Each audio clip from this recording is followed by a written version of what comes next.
Assalamualaikum warahmatullahi wabarakatuh. Halo sobat kehidupan. Tidak lupa kami sampaikan salam sehat, salam sejahtera. Semoga tercurahkan segala penuh kebaikan atas lindungannya. Seperti biasa, hikmah kehidupan akan memberikan kisah inspirasi, unik dan kisah penuh makna lainnya. Mari kita simak selengkapnya.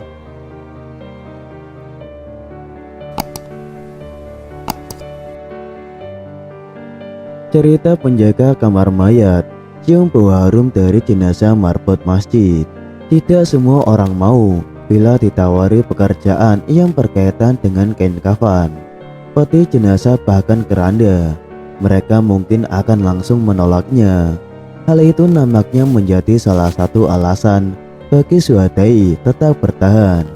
Meski sudah 27 tahun berurusan dengan mayat manusia.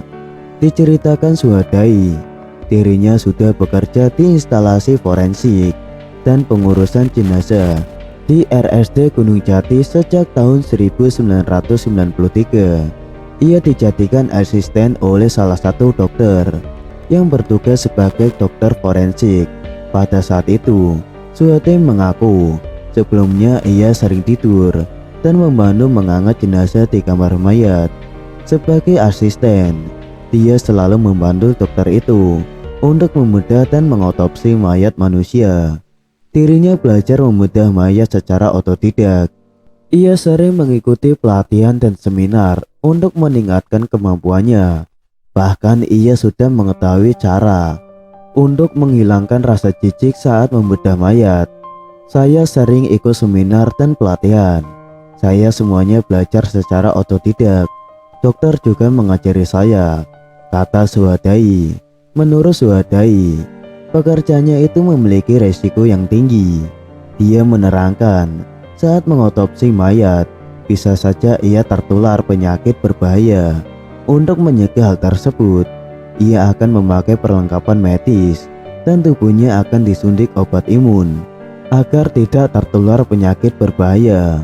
Selain itu, dikatakan Suhadai, pekerjaannya juga memiliki peran yang sangat penting, khususnya dalam mencari tahu penyebab kematian seseorang. Kita biasanya disuntik agar imun dan tubuh kita kuat. Kita juga pakai masker, sarung tangan, dan perlengkapan medis lainnya. Resikonya tinggi, apalagi kalau mayat yang diotopsi itu memiliki riwayat penyakit berbahaya seperti flu burung sama HIV. Itu bisa saja menular ke saya. Tambahnya, dijelaskannya, modal utama untuk melakoni pekerjaannya itu adalah berani. Menurutnya tidak semua orang akan kuat menahan rasa jijik dan mual saat membedah mayat manusia. Lebih lanjut, Suhadai mengungkapkan, dirinya sering membongkar kuburan tanpa menggunakan masker.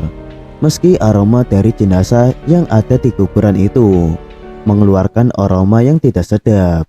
Meski dikatakan Suhadai ada pengalaman yang tidak pernah ia lupakan saat akan mengotopsi mayat. Salah satunya adalah ketika ia membongkar kuburan seorang penjaga masjid atau marbot yang menjadi korban pembunuhan. Ketika diangkat, bau harum langsung tercium oleh Suhadai dari jenazah marbot tersebut. Padahal marbot itu sudah dimakamkan lebih dari 1 bulan. Mungkin ini rahasia ilahi. Waktu saya bongkar kuburan marbot masjid di salah satu pesantren di Tegal, saya mencium bau harum dari jenazahnya. Tidak ada bau busuk sama sekali, tutur Suhadai.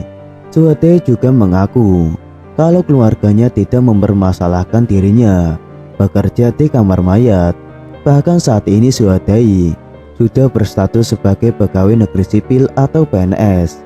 Suhadai juga sering menyumai mayat yang tidak diketahui identitasnya. Bahkan setelah beberapa waktu, mayat tersebut tidak kunjung ada yang menjemput. Untuk kasus seperti itu, biasanya dirinya akan meminta persetujuan pihak kepolisian agar mayat itu segera dimakamkan. Kalau enggak ada yang cari, kita nanti minta surat kepada polisi untuk menguburkan mayat itu, ungkap Suhadai. Suhadai mengatakan, tidak ada beban berarti selama ia bekerja di instalasi forensik dan pengurusan jenazah RSD Gunung Jati. Meskipun masih banyak orang yang menganggap rendah pekerjaannya itu, menurut Suhadai, banyak pelajaran yang ia ambil dari pekerjaannya. Salah satunya adalah ia bisa memperbaiki diri agar hidup lebih baik lagi. Karena sering berurusan dengan mayat, jadi saya bisa introspeksi diri agar hidup saya lebih baik lagi. Saya anggap pekerjaan saya itu ibadah, ucap dia.